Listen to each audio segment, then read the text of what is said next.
അതുകൊണ്ട് തഅറഫ് ഇലല്ലാഹി ഫിർറഖാ യഅരിഫുക ഫിശ്ശിദ്ദ.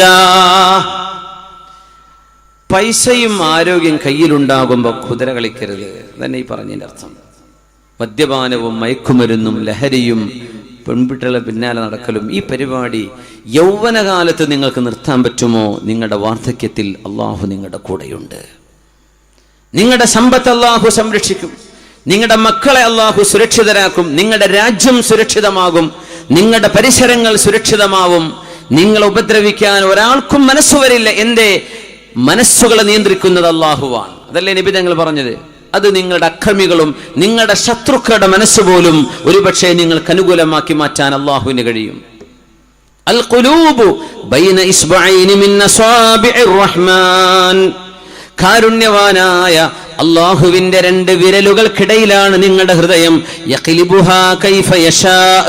എങ്ങനെ വേണമെങ്കിലും അതിനെ മാറ്റിമറിക്കാൻ അള്ളാഹുവിന് കഴിയും. അതുകൊണ്ട് റബ്ബിനോട് ചോദിക്കണം, യാ മുഖല്ലിബൽ ഖുലൂബ്, ഹൃദയങ്ങളെ മാറ്റിമറിക്കുന്നവനെ, സബ്ബിത് ഖൽബി അലാ ദീനിക്, എന്റെ ഖൽബ്, എന്റെ ഹൃദയം നിന്റെ ദീനിൽ അടിയുറപ്പിച്ചു നിർത്തിത്തരയണമേ. ഇത് നമ്മുടെ ഹബീബിന്റെ പ്രാർത്ഥനയാണ് സല്ലല്ലാഹു അലൈഹി വസല്ലം. മഹാനായ അബൂബക്കറുൽ ഖത്താനി റഹ്മത്തുള്ളാഹി അലൈഹി നിസ്കരിച്ചു കൊണ്ടിരിക്കുകയാണ്. ഒരു മോഷ്ടാവ് വന്ന് മഹാനായ അബൂബക്കറുൽ ഖത്താനിയുടെ തലപ്പാവ് മോഷ്ടിച്ചു കൊണ്ടുപോയി. അന്ന് തലപ്പാവ് കിട്ടിയാൽ മതി, അതെടുത്ത് ഡ്രസ്സാക്കാലോ എന്ന് വിചാരിച്ചാണ് തലപ്പാവ് മോഷ്ടിക്കുന്നത്. ആലോചിച്ചു നോക്കുക, ഒരു ഉസ്താദ് ഇങ്ങനെ നിസ്കരിക്കുകയാണ്. അപ്പോൾ തോളിന്ന് ഷാൾ എടുത്തിട്ട് പോയി. അത് എടുത്തത് മഹാനായ അബൂബക്കറുൽ ഖത്താനി റഹ്മത്തുള്ളാഹി എന്ന പ്രഗത്ഭനായ ഒരു സൂഫി വര്യൻ്റെതായിരുന്നു. ഇയാളത് കൊണ്ടുപോയി വിൽക്കണല്ലോ. വിൽക്കാൻ വേണ്ടി കച്ചവടക്കാരന്റെ അരികത്തേക്ക് നീട്ടിക്കൊടുത്തു. ഇതായി തുണിക്കെനിക്ക് പൈസതാ. ആ നീട്ടിയതാണ്. പിന്നെ കൈ മടക്കാൻ പറ്റിയില്ല. അത് വിടാനും പറ്റണില്ല, കൈ മടക്കാനും പറ്റുന്നില്ല. അവന്റെ കൈയങ്ങ് ഉറച്ചുപോയി. അപ്പോ ഓടി വന്നു അബൂബക്കറുൽ ഖത്താൻ റഹ്മത്തുള്ളാഹി അലൈഹിയോട് പറഞ്ഞു, മഹാനവറുകളെ, എന്നോട് മാപ്പാക്കണം, എന്റെ കൈദാ ഉറച്ചുപോയിരിക്കുന്നു, മാപ്പാക്കി തരണം.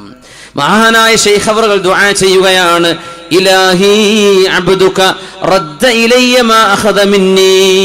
പടച്ചവനെ, നിന്റെ ഈ പടപ്പ് എന്നിൽ നിന്ന് എന്താണോ മോഷ്ടിച്ചത് അതെനിക്ക് തിരിച്ചു തന്നിട്ടുണ്ട്. ഫർദുദ് അലൈഹി മാ അഖദ്ത മിൻഹു. അതുകൊണ്ട് അയാളിൽ നിന്ന് നീ എടുത്തത് തിരിച്ചു കൊടുത്തേക്ക് റബ്ബേ. കയ്യിന്റെ ആരോഗ്യം അല്ലാഹു തിരിച്ചെടുത്തത്, കൊടുത്തേക്ക് റബ്ബേ, കുഴപ്പമില്ല. വആദ സാലിമാ. പിന്നെ അദ്ദേഹം ഒരു കുഴപ്പവുമില്ലാതെ തിരിച്ചു പോകുന്നു. സംഭവം സഫഹാത്തുൻ മുശ്രിഖാ മിൻ ഹയാത്തിസ് സാബിഖീൻ. നദീർ മുഹമ്മദ് മക്തബിയുടെ ഈ ഗ്രന്ഥത്തിലുണ്ട് സംഭവം. കയ്യങ്ങട് ഉറച്ചു പോവാണ്. പിന്നെ തിരിച്ചു കിട്ടിയത് മഹാൻ ദുആ ചെയ്തപ്പോഴാണ്.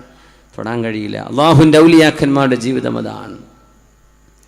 റാബിഅത്തുൽ അദവിയ്യ റളിയല്ലാഹു അൻഹയുടെ വീട്ടിലേക്ക് കള്ളം കയറിയ അനുഭവമുണ്ട്.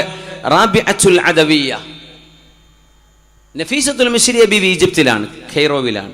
റാബിഅത്തുൽ അദവിയ്യ ബീവി എന്ത് വിഷമം കൊള്ളുന്നത് ഫലസ്തീനിലാണ്. ഫലസ്തീനിലെ ജബൽ സൈത്തൂനുണ്ട്, ഒലീവ് മല. അതായത് മസ്ജിദുൽ അഖ്സയുടെ നേരെ മുമ്പിലുള്ളൊരു കുന്നാണ്, മനോഹരമായ കുന്ന്. അവിടെയാണ് ഹിബ്രു യൂണിവേഴ്സിറ്റി ഉള്ളത്. അവിടെയാണ് ഈസാ നബി അലൈഹിസ്സലാം ആകാശത്തേക്ക് ഉയർന്ന സ്ഥലമുള്ളത്. അവിടെ ഒരു ചെറിയ പള്ളിയുണ്ട്, ഇപ്പോൾ ഒരു മുനാരമുണ്ട്. ഈസാ നബി അള്ളാഹു ആകാശത്തേക്ക് ഉയർത്തിയ സ്ഥലം.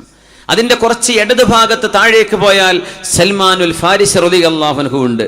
സൽമാൻ ഫാരിസിയെ സിയാറത്ത് ചെയ്ത് വന്ന് മുമ്പോട്ട് ഇറക്കത്തിലേക്ക് വന്ന് അവിടെ പനോരമ വ്യൂ ഉണ്ട്.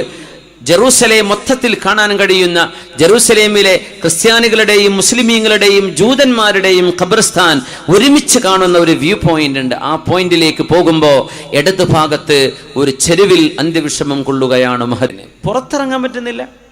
പുറത്തേക്കുള്ള വഴി കള്ളം അവസാനം ബീവിയോട് ചെന്ന് പറഞ്ഞു, ബീവി മാപ്പ് തരണേ, ഇവിടെ വെച്ചേക്കട്ടെ, എനിക്ക് പോകാൻ പറ്റുന്നില്ല. അവിടെ ആരോ വിളിച്ചു പറയുന്നത് കേട്ടു, ഇന്നാ നഹ്ഫദു ബൈതഹാ വല്ലാഹു ഖൈറുൻ ഹാഫിളാ. റാബിഅത്തുൽ അദവിയ ബീവിയുടെ വീട് ഞാൻ സംരക്ഷിക്കുകയാണ്. അള്ളാഹുവാണ് ഇതിന്റെ സംരക്ഷകൻ, അള്ളാഹു ഇതിനെ സംരക്ഷിക്കും, അതുകൊണ്ട് ഞങ്ങളതിന് കാവൽക്കാരാണെന്ന് ആരോ അവിടെ നിന്ന് വിളിച്ചു പറയുന്നു. അവിടെ കൊണ്ടുപോയി വെച്ച് ഓടുകയാണ് ഉണ്ടായത്. സുബ്ഹാനല്ലാഹ്. അതുകൊണ്ട് മുഅ്മിനെ ഖബറിലേക്ക് പ്രവേശിക്കുമ്പോൾ, റൂഹിൻ നമ്മുടെ മരണം നമ്മെ തേടി വരുമ്പോൾ, റൂഹുൽ മലക്ക് നമ്മുടെ മലക്കുൽ മൗത്ത് റൂഹ് പിടിക്കാൻ വരുമ്പോൾ, മനുഷ്യന്റെ ആത്മാവ് ശരീരത്തിൽ നിന്ന് ദേഹത്തിൽ നിന്ന് ദേഹിയെ പിടിച്ചെടുക്കുമ്പോൾ മലക്കുകളോട് അല്ലാഹു പറയുന്നുണ്ട്, ശുമ്മ റഅസഹു, ആ മനുഷ്യന്റെ തലയൊന്ന് മണത്ത് നോക്ക്. തലയിൽ എന്താ ഉള്ളത്? മലക്ക് പറയും, അജ്ദു ഫീ റഅസിഹിൽ ഖുർആൻ, അല്ലാഹുവേ നിന്റെ ഖുർആൻ പാരായണം ചെയ്ത ആളായിരുന്നു, തലയിൽ ഖുർആനാണ്, മെമ്മറി ഖുർആനാണ്, സിനിമ പാട്ടല്ല, മെമ്മറി ഖുർആനാണ്. ശുമ്മ ഖൽബഹു, മലക്കേ ആ മരിക്കുന്ന മനുഷ്യൻ ആണോ പെണ്ണോ അവരുടെ ഹൃദയമൊന്ന് മണത്തു നോക്ക്. അജ്ദു ഫീ ഖൽബിഹി സുയാം, നിനക്ക് വേണ്ടി നോമ്പെടുത്ത നിയ്യത്ത് അവിടെയുണ്ട്. നോമ്പ് വയറ്റിലാണ്, പക്ഷേ നിനക്ക് വേണ്ടി ചെയ്ത ഇഖ്ലാസ് ഖൽബിൽ കാണാനുണ്ട്. ശുമ്മ ഖദമൈ, ആ മയ്യിത്തിന്റെ കാലൊന്ന് മണത്ത് നോക്ക് എന്ന് അല്ലാഹു മലക്കിനോട് പറയുന്നുവത്രേ. അജ്ദു ഫീ ഖദമൈഹിൽ ഖിയാം, രാത്രിയിൽ എല്ലാവരും കിടന്നുറങ്ങുമ്പോൾ നിനക്ക് വേണ്ടി എഴുന്നേറ്റ് നിസ്കരിച്ച കാലുകളാണിത്. അങ്ങനെ അവിടെ പറയപ്പെടും, ഹഫിള നഫ്സഹു ഫഹഫിളഹുല്ലാഹു അസ്സ വജൽ, അല്ലാഹുവിന് വേണ്ടി ശരീരം സൂക്ഷിച്ച ഒരാളെ അല്ലാഹു നാളെ ഖബറിലും സംരക്ഷിക്കാൻ പോവുകയാണ്. നമ്മുടെ തൊട്ടടുത്തല്ലേ വർഷങ്ങൾ കഴിഞ്ഞ് മരിച്ച മയ്യത്തിനെ വർഷങ്ങൾ കഴിഞ്ഞ് നോക്കിയിട്ട്, ഇവിടെ ചിത്താരിയിൽ എവിടെയായിരുന്നത്, പൗവല് മൗവൽ ബേക്കലിനടുത്ത്, ഇവിടെ മാത്രമല്ല എത്ര സ്ഥലങ്ങളിലുണ്ട്, എത്ര സ്ഥലങ്ങളിൽ. അപ്പോൾ പറയാം മണ്ണിൻ്റെ ഗുണം. അന്ന് തൊട്ടപ്പുറത്തുള്ള ആളെ കാണട്ടെ, 3 മാസം മുമ്പ് വെച്ച ആളെ കാണാനില്ലല്ലോ, ചെളിയായി മാറിയിട്ടുണ്ടല്ലോ. 40 കൊല്ലം മുമ്പ് മരിച്ചാടെ കഫംപുട പോലും കേടാവാതെ കാണുന്നു. ഇത് മദീനത്തെ മക്കയിലെ അവിടുത്തെ മഖബറകളിൽ കാണുന്നുണ്ട്. ഹൈവേക്ക് വേണ്ടി റോഡ് ഒഴിക്കുമ്പോഴാ ഖബർ കാണാം, അവിടെ നിർത്തും. അങ്ങനെ മഖാമുകൾ റോഡരികൾ കാണാറുണ്ട്. എൻ്റെ സിംഗപ്പൂരിൽ ഒരു ഖബറുണ്ട്, അവിടെ എന്താ പറയുന്നത്, ഞാനവിടെ പോയിട്ടുണ്ട്. സിംഗപ്പൂരിലെ മെയിൻ ഹൈവേയുടെ ഒരു ഓവർ ബ്രിഡ്ജ് കടന്നു പോകാൻ. ആ ഓവർ ബ്രിഡ്ജ് കടന്നു പോകണമെങ്കിൽ ഒരു മഹാനുഭാവന്റെ മഖാമുണ്ട് അവിടെ. പോയിട്ടുണ്ടോ?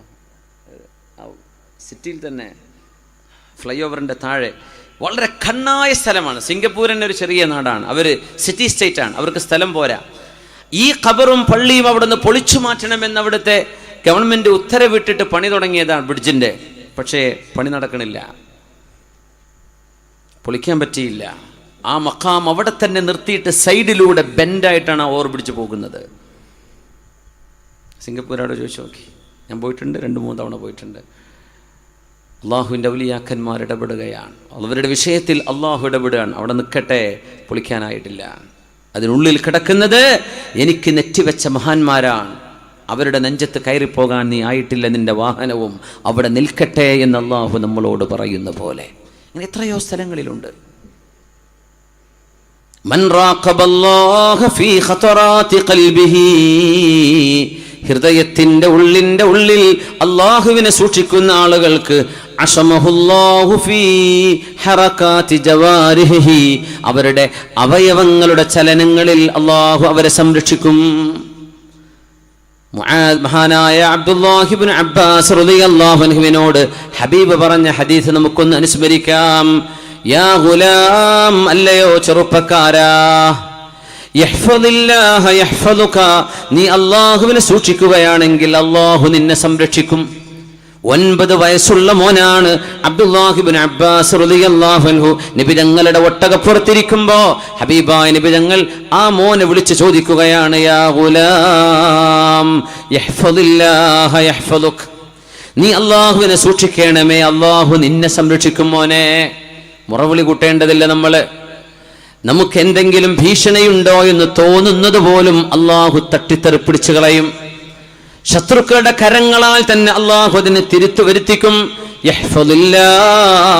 5 നേരത്തെ നിസ്കാരം നിലനിർത്തുന്നവരായി, നാവുകൊണ്ട് നുണ പറയാത്തവരായി, വഞ്ചന ചെയ്യാത്തവരായി, മയക്കുമരുന്നിനും ലഹരിക്കും അടിമകളാവാതെ, ഗേൾഫ്രണ്ടും ബോയ്ഫ്രണ്ടും കൊണ്ട് മതിമറന്ന് ജീവിക്കാതെ, അള്ളാഹുവിന്റെ വഴിയിൽ നല്ല നിലക്ക് ധൂർത്തടിക്കാതെ ജീവിക്കുന്ന ആളുകൾക്ക് യഹ്ഫളുക, അള്ളാഹു നിന്നെ സംരക്ഷിക്കും.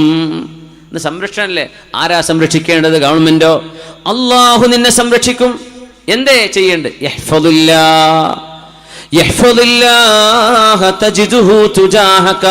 നീ അള്ളാഹുവിനെ സൂക്ഷിക്കണമേ.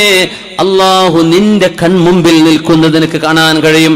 അത് ഭൗതികമായ കാഴ്ചയല്ല, നിന്റെ വിഷയങ്ങളിൽ അള്ളാഹു ഇടപെടുന്നത് കാണാൻ കഴിയും.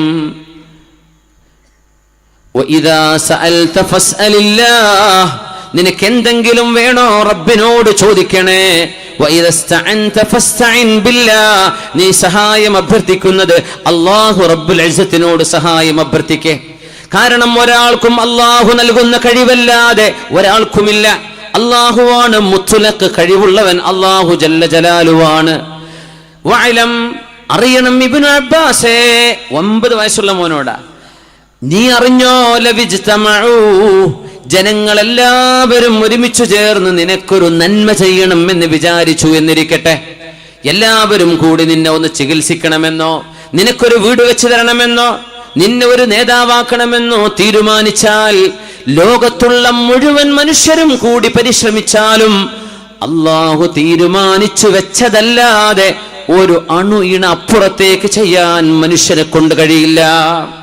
വഅലം, അറിയണം ഇബ്നു അബ്ബാസേ, ഇവരെല്ലാവരും കൂടിച്ചേർന്ന് നിന്നെ തട്ടിക്കൊണ്ടുപോകണമെന്നാണ് ഉദ്ദേശിച്ചത്, നിന്നെ വെടിവെച്ചു വീഴ്ത്തണമെന്നാണ് ഉദ്ദേശിച്ചത്, നിന്നെ തുറങ്കലിൽ അടക്കണമെന്നാണ് ഉദ്ദേശിച്ചത്, നിന്നെ നാടു കടത്തണമെന്നാണ് ഉദ്ദേശിച്ചതെങ്കിൽ ലം യദുറൂക്, അവരാർക്കും നിന്നെ ഉപദ്രവിക്കാൻ കഴിയില്ല. ഇല്ലാ ബിശൈഇൻ ഖദ് കതബഹു അല്ലാഹു അലൈക്, അല്ലാഹു ആദ്യമേ തീരുമാനിച്ചു വെച്ച ഒരു വിഷയമുണ്ടെങ്കിൽ അത് സംഭവിക്കുകയല്ലാതെ അവരാർക്കും ഒന്നും ചെയ്യാൻ കഴിയില്ല.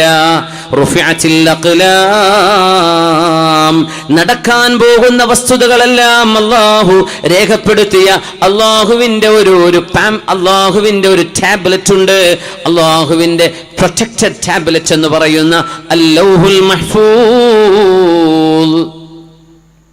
ഹബീബുന്നൂർ മസ്ജിദ് അല്ലേ, സിംഗപ്പൂർ എവിടെണ്ടാ?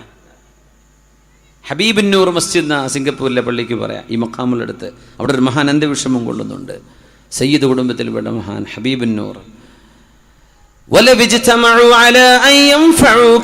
ജനങ്ങൾ ആർക്കും ഉപകാരം ചെയ്യാൻ ജനങ്ങൾ മുഴുവൻ ഉദ്ദേശിച്ചാലും അള്ളാഹു ലക്ഷ്യം വെക്കുന്നതേ കഴിയൂ. ജനങ്ങൾ വിചാരിച്ചാൽ നിന്നെ ഉപദ്രവിക്കാൻ കഴിയില്ല. പേനകൾ ഉയർത്തപ്പെട്ടിരിക്കുന്നു, പേപ്പറുകൾ വറ്റിക്കഴിഞ്ഞു, തീരുമാനം നടന്നു കഴിഞ്ഞു. അതുകൊണ്ട് ആ രക്ഷിതാവിൽ ഭരമേൽപ്പിക്കുക, അതാണ് നിന്റെ വിജയത്തിന്റെ വഴിയെന്ന് അഷ്റഫുൽ ഖൽഖ് റസൂലുള്ളാഹി സ്വല്ലല്ലാഹു അലൈഹി വസല്ലം